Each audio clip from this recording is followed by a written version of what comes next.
Hello everyone, today we are going to read chapter 1 from Honeycomb, class 7th. Three questions. It's a very interesting story. Let us start. The thought came to a certain king. एक राजा के दिमाग में एक विचार आया that he would never fail if he knew three things कि अगर उसे तीन बातें पता हो तो वो कभी फेल नहीं होगा. These three things were ये तीन चीजें थी. What is the right time to begin something? किसी चीज को शुरू करने का राइट टाइम क्या होता है. Which people should he listen to, वो कौन से लोगों की बात सुने. What is the most important thing for him to do, उसके लिए करने की सबसे इम्पोर्टेंट चीज क्या है. The king therefore sent messengers through his kingdom, इसलिए किंग ने पूरी किंगडम में अपने मैसेंजर्स को यानी कि जो मैसेज लेके जाते हैं उनको भेजा. Promising a large sum of money to anyone, sum का मतलब अमाउंट कि और ये प्रॉमिस किया कि वो एक बड़ा अमाउंट देगा टू एनीवन उसको who would answer these three question, जो इन तीन क्वेश्चन का आंसर देगा. मैनी वाइज मैन, वाइज का मतलब बुद्धिमान, केम टू द किंग, बहुत सारे बुद्धिमान लोग किंग के पास आए. But they all answered his questions differently, लेकिन सभी ने इन क्वेश्चंस का आंसर अलग अलग दिया.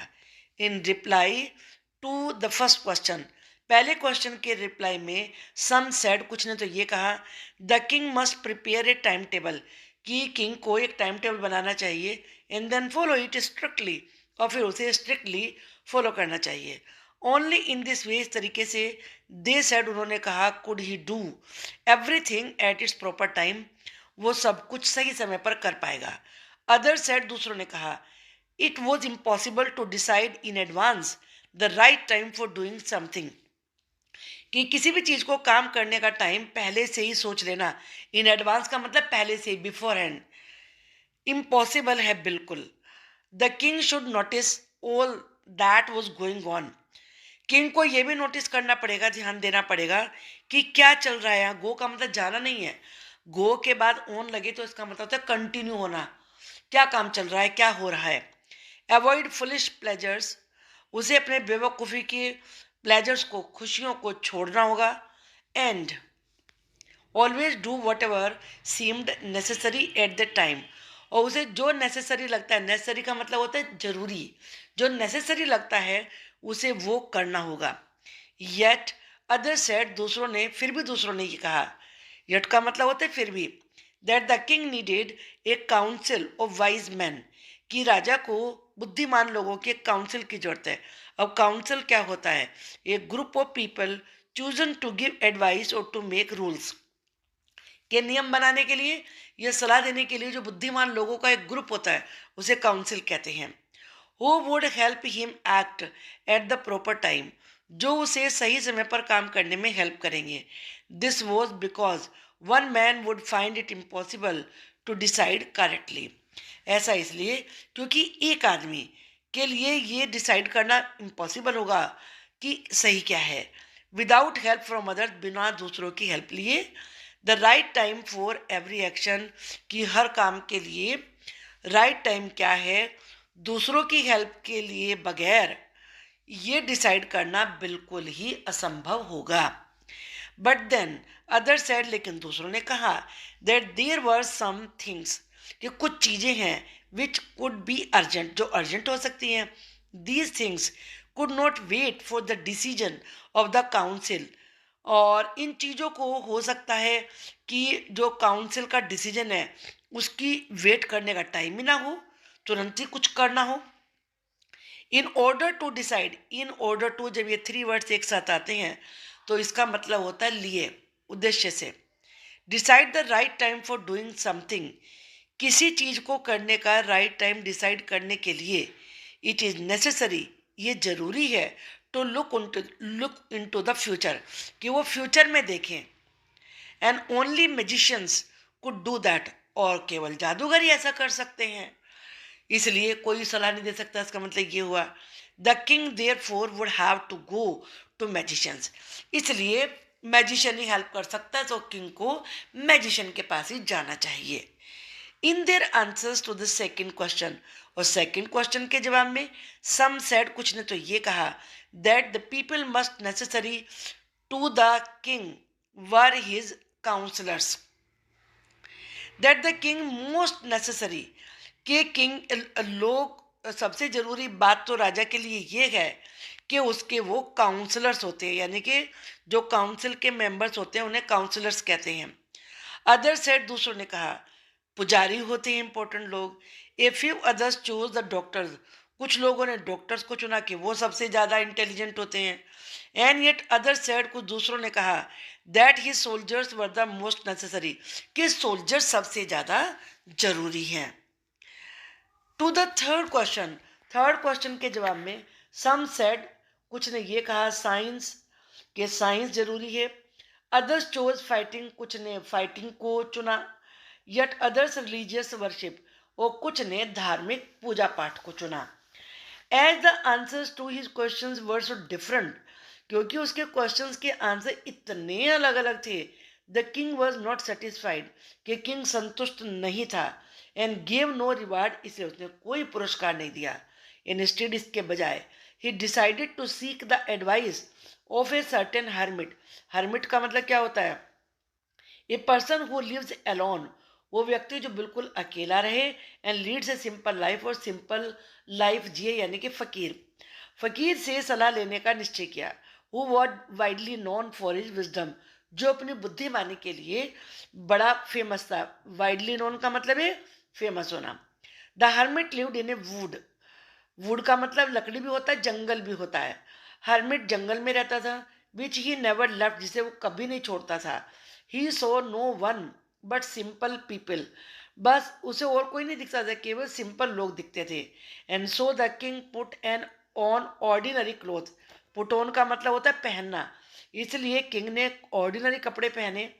Before he reach the hermits हट, इससे पहले कि वो हर्मिट की हट पे पहुंच पाता, the king left his horse with his bodyguard, king ने पहले तो अपने बॉडीगार्ड के पास अपना हॉर्स छोड़ा, एंड वेंट ऑन अलोन, और अकेला ही आगे बढ़ा। Eight the king came near the hermits हट, जैसे किंग हर्मिट की हट के पास आया, he saw the hermit digging the ground in front of his हट, उसने देखा कि हर्मिट अपने हट के सामने की ग्राउंड को, जमीन को डिगिंग यानी कि खोद रहा है। ही ग्रीटेड द किंग, ग्रीट का मतलब नमस्ते करना, अभिवादन करना।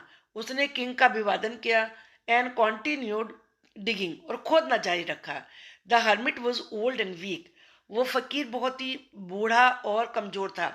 एंड एज ही वर्क, जब वो काम कर रहा था, ही ब्रीद हैविली, वो जोर जोर से सांस ले रहा था। The king went up to the hermit, king hermit के पास गया, एंड सेड, और कहा, I have come to you wise hermit to ask you to answer 3 questions. बुद्धिमान हर्मिट, मैं तुम्हारे पास 3 क्वेश्चंस का आंसर लेने के लिए आया हूँ। How can I learn to do the right thing at the right time, मैं सही समय पर सही काम करना कैसे सीखूं। Who are the people I need most, वो कौन से लोग हैं जिनकी मुझे सबसे ज़्यादा जरूरत है। And what affairs are the most important, वो कौन से मामले हैं जो मेरे लिए सबसे ज़्यादा इम्पोर्टेंट हैं। The hermit listen to the king, hermit ने किंग की बात सुनी, बट डिड नॉट स्पीक, लेकिन बोला नहीं। ही वेंट ऑन डिगिंग, वह खोदता ही रहा। यू आर टायर्ड, तुम तो थक गए हो। सेड द किंग, किंग ने कहा, let me take the spade, मैं फावड़ा ले लूँ, and work in your place, तुम्हारी जगह काम कर दूँ। Thanks, said the hermit, said the hermit, hermit ने कहा धन्यवाद। Giving the king his spade, अपना फावड़ा किंग को देते हुए। Then he sat down on the ground, फिर वो जमीन पर बैठ गया। When the king had dug 2 beds, या बेड का मतलब बिस्तर नहीं है, क्यारी है। जब राजा 2 क्यारियां खोद चुका, ही स्टॉप्ड, वह रुक गया, एंड रिपीटेड हिज क्वेश्चंस, और उसने अपने सवालों को रिपीट किया। बेड्स का मीनिंग यहाँ भी लिखा हुआ है, small patches of ground for plants, plants के लिए जमीन का टुकड़ा, उसे क्यारी बोलते हैं। The hermit gave no answer, hermit ने कोई जवाब नहीं हुआ दिया, बट स्टूड अप, लेकिन खड़ा हो गया। Stretching out his hand for the spade, फावड़े के लिए अपना हाथ फैलाकर, and said, now you rest, अब तुम रेस्ट करो, एंड लेट मी वर्क, मुझे काम करने दो। But the king did not give him the spade, लेकिन राजा ने उसे फावड़ा नहीं दिया, एंड कंटिन्यू टू डिग, और खोदना जारी रखा। 1 hour पास्ट, 1 घंटा बीत गया। देन अनदर, फिर दूसरा घंटा बीत गया। The sun went down behind the trees, sun पेड़ों के पीछे चला गया। एंड एट लास्ट, यानी कि छिप गया, और आखिर में the king struck the spade in to the ground, राजा ने फावड़े को जमीन में मारा, and said, I came to you wise man for an answer to my questions, मैं अपने सवालों का जवाब लेने के लिए, हे बुद्धिमान व्यक्ति, तुम्हारे पास आया था। If you can give me know answer, अगर तुम मुझे जवाब नहीं दे सकते, टेल मी सो, तो मुझे ऐसे कह दो, and I will return home, मैं घर चला जाऊंगा। Here come someone running, said the hermit, hermit ने कहा, देखो कोई भागता हुआ आ रहा है। अब यहाँ पर ये कुछ क्वेश्चंस भी हैं, इनको हम नेक्स्ट वीडियो में डिस्कस करेंगे। द किंग टर्न अराउंड, राजा मुड़ा, and so A bearded man running toward them, bearded का मतलब दाढ़ी वाले, और एक दाढ़ी वाले व्यक्ति को अपनी तरफ जोड़ते हुए देखा। His hands were pressed against his stomach, उसने अपने हाथों से अपने पेट को दबा रखा था। From which blood was flowing, जिनसे कि ब्लड बह रहा था। When he reach the king, जब वो राजा के पास पहुंचा, ही फेंटेड, वो बेहोश हो गया। फेंटेड का मतलब लॉस्ट कॉन्शियसनेस, होश खो देना। And fell to the ground, और जमीन पर गिर पड़ा। The king and the hermit, राजा और hermit, remove the man's clothing, उन्होंने दोनों ने मैन के कपड़े रिमूव किए, हटाए। And found a large wound in his stomach, और उसके पेट में एक बड़े से घाव को देखा। वुंड का मतलब घाव। The king wash and covered it with his handkerchief, king ने उसे धोया और अपने हैंकरचीफ से कवर कर दिया। But the blood would not stop flowing, लेकिन ब्लड वहां से बहना बंद नहीं हुआ। The king redress the wound, king ने घाव पर फिर पट्टी बांधी। Until at last the bleeding stopped, जब तक कि आखिर में ब्लीडिंग बंद नहीं हो गई। रीड्रेस का मतलब दोबारा से पट्टी बांधना, dressed again. The man felt better, आदमी को अब अच्छा लगा। And asked for something to drink, कुछ उसने पीने के लिए मांगा। The king brought fresh water, राजा ताजा पानी लाया। And gave it to him, उसे दे दिया। By this time the sun had set, अब तक सूरज छिप चुका था। And the air was cool, हवा भी ठंडी थी। The king with the hermits help carried the wounded man in to the hut, राजा हर्मिट की हेल्प से घायल व्यक्ति को अपनी हट में ले गया। And laid him on the bed, और उसे बेड पर लेटा दिया। The man close his eyes, man ने अपनी आंखें बंद करी। एंड ले क्वाइट, और शांति से लेट गया। क्वाइट का मतलब होता है silent. The king tired by his walk, king जो कि चलने से थक चुका था। And the work he had done, और उस काम की वजह से जो उसने किया था। Lay down on the floor, floor पर ही लेट गया। And slept through the night, और पूरी रात भर सोता रहा। व्हेन ही वॉक अवोक, जब वो जागा, it was several minutes before he could remember where he was, और who the strange bearded man lying on the bed was, और उसे कुछ मिनट लगे ये याद करने में। रिमेंबर का मतलब होता है याद करना, याद करने में कि वह कहाँ था। एंड और वो जो दाढ़ी वाला व्यक्ति था, अजनबी, बेड पर लेटा हुआ था, वो कौन था। हु का मतलब कौन होता है। फॉरगिव मी, मुझे माफ करो। Said the bearded man in a weak voice, अपनी कमजोर आवाज में बियर्डेड मैन ने कहा। When he saw that the king was awake, जब उसने देखा कि राजा जाग चुका है। I do not know you, मैं तुम्हें नहीं जानता। And have nothing to forgive you for, और मेरे पास ऐसा कुछ नहीं है जो मैं जिसके लिए माफ़ी मांगू। सेड द किंग, राजा ने कहा। यू डू नॉट नो मी, तुम मुझे नहीं जानते। बट आई नो यू, लेकिन मैं तुम्हें जानता हूँ। I am that enemy of yours, मैं तुम्हारा दुश्मन हूँ, शत्रु हूँ। Who swore revenge on you, जिसने कि तुम पर बदला लेने की ठानी थी। श्योर का मतलब शपथ लेना, कसम खाना। Because you put my brother to death, क्योंकि तुमने मेरे भाई को मृत्युदंड दिया था। And seize my property, seize का मतलब होता छीन लेना, टुक बाई फोर्स, और मेरी प्रॉपर्टी छीन ली थी। I knew you had gone around to see that hermit, मैं जानता था कि तुम उस हर्मिट से अकेले मिलने गए हो। And I made up my mind to kill you, और मैंने ये निश्चय कर लिया था कि मैं तुम्हें मार दूंगा। ऑन योर वे होम, जब तुम घर लौट रहे होंगे। बट द डे पास, लेकिन दिन बीत गया, and you did not return, तुम लौटे नहीं. So I left my hiding place, इसलिए मैंने अपनी छिपने की जगह छोड़ दी. And I came upon your bodyguard, और मैं तुम्हारे बॉडी गार्ड के पास आया. हु रिकग्नाइज मी, जिसने मुझे पहचान लिया. एंड वुंडेड मी, और मुझे घायल कर दिया. आई एस्केप फ्रॉम हिम, मैं उससे तो बच गया. But I should have died, लेकिन मैं मर जाता. If you had not dress my wounds, अगर तुमने मेरे वुंड्स को ड्रेस नहीं किया होता. I wish to kill you, मैं तुम्हें मारना चाहता था.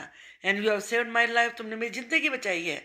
नाउ इफ़ आई लिव, अगर मैं जिंदा बचा, I will serve you as your most faithful servant, मैं तुम्हारी सेवा पूरी एक वफादार नौकर की तरह से करूंगा.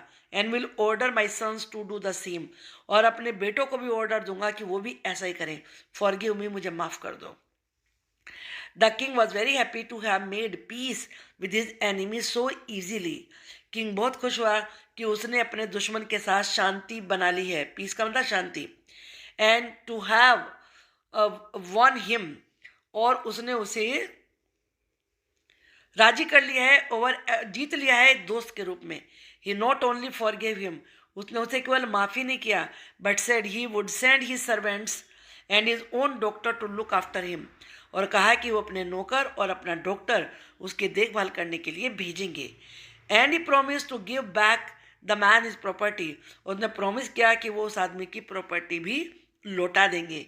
लीविंग द वुंडेड मैन, उस घायल व्यक्ति को छोड़कर, the king went out of the hut, king hut से बाहर गया. And looked around for the hermit, और हर्मिट को देखा. बिफोर गोइंग अवे, जाने से पहले, he wished once more to get answers to his question, उसकी इच्छा थी कि वो अपने क्वेश्चन का जवाब पाले. The hermit was on his knees sowing seeds in the beds, hermit घुटनों के बल झुककर अपनी क्यारियों में बीज बो रहा था. That had been dug the day before, जिन्हें पहले दिन खोदा गया था. The king went up to the hermit, king hermit के पास गया. And said, for the last time I beg you to answer my question, आखिरी बार मैं तुमसे कह रहा हूँ, मेरे क्वेश्चन का जवाब दे दो. Wise man, you have already been answered, तुम्हें तुरंत जवाब पहले ही मिल चुका है. सेड द हर्मिट, हर्मिट ने कहा, still bending down to the ground, ground पर अभी भी झुककर. And looking up at the king, राजा की तरफ देखते हुए. As he stood before him, जब वो उसके सामने खड़ा हुआ था. How have I been answered, मुझे कैसे जवाब मिल गया. वट डू यू मीन, क्या है तुम्हारा मतलब. डू यू नॉट सी, क्या तुम देख नहीं रहे हो. रिप्लाइड द हर्मिट, हर्मिट ने जवाब दिया. If you had not pitied my weakness yesterday, अगर तुमने मेरी कमजोरी पर कल ध्यान तरस ना खाया होता. पिटीड का मतलब दया करना. And had not dug these beds for me, और मेरे लिए ये क्यारियाँ ना खोदी होती. You would have gone away, तुम चले जाते. Then that man would have attacked you, तब ये आदमी तुम्हारे पर अटैक करता. And you would have wished you had stayed with me, और तुम ये विश करते, काश तुम मेरे पास ही ठहर जाते. So the most important time was when you were digging the beds, सबसे इम्पॉर्टेंट टाइम वही था जब तुम क्यारियाँ खोद रहे थे. And I was the most important man, और मैं ही वो सबसे इम्पोर्टेंट व्यक्ति था. And to do me good was your most important business, और मेरी भलाई करना ही तुम्हारा सबसे इम्पोर्टेंट काम था. आफ्टरवर्ड्स, बाद में, when the man ran to us, जब आदमी भागकर हमारे पास आया. The most important time was when you were caring for him, सबसे इम्पोर्टेंट टाइम वो था जब तुम उसकी देखभाल कर रहे थे. Because if you had not dressed his wounds, अगर तुमने इसके घाव पर ड्रेसिंग ना की होती, he would have died without having made peace with you, तुमसे सुलह किए बगैर वो मर जाता. So he was the most important man, इसलिए वो सबसे इम्पोर्टेंट व्यक्ति था. And what you did for him, और जो तुमने उसके साथ किया, was your most important business, वो तुम्हारा सबसे इम्पोर्टेंट काम था. रिमेंबर देन, तब याद रखो. There is only one time, एक ही टाइम होता है, दैट इज इम्पोर्टेंट, जो इम्पोर्टेंट होता है. And that time is now, और वो होता है अब. It is the most important time because it is the only time we have any power to act, क्योंकि यही टाइम होता है जब हमारे पास कुछ काम करने की पावर होती है. द मोस्ट नेसेसरी पर्सन, सबसे इम्पोर्टेंट जरूरी व्यक्ति वही होता है. The person you are with at particular moment, जब उस विशेष पल में आप जिसके साथ होते हो. फॉर नो वन नोज, क्योंकि कोई नहीं जानता what will happen in the future, future में क्या होगा. And whether we will meet anyone else, क्या हम किसी से मिल पाएंगे। द मोस्ट इंपॉर्टेंट बिजनेस, सबसे इंपॉर्टेंट काम है to do that person good, कि आप उस आदमी की भलाई करें, because we were sent into this world for that purpose alone, क्योंकि हम उसी काम के लिए दुनिया में भेजे गए थे। लियो टॉलस्टॉय ने ये स्टोरी लिखी है and it's a very very important, very very good story with a good message. हम सेकंड पार्ट में इस वीडियो के क्वेश्चन आंसर और एक्सरसाइज डिस्कस करेंगे। Till then bye bye.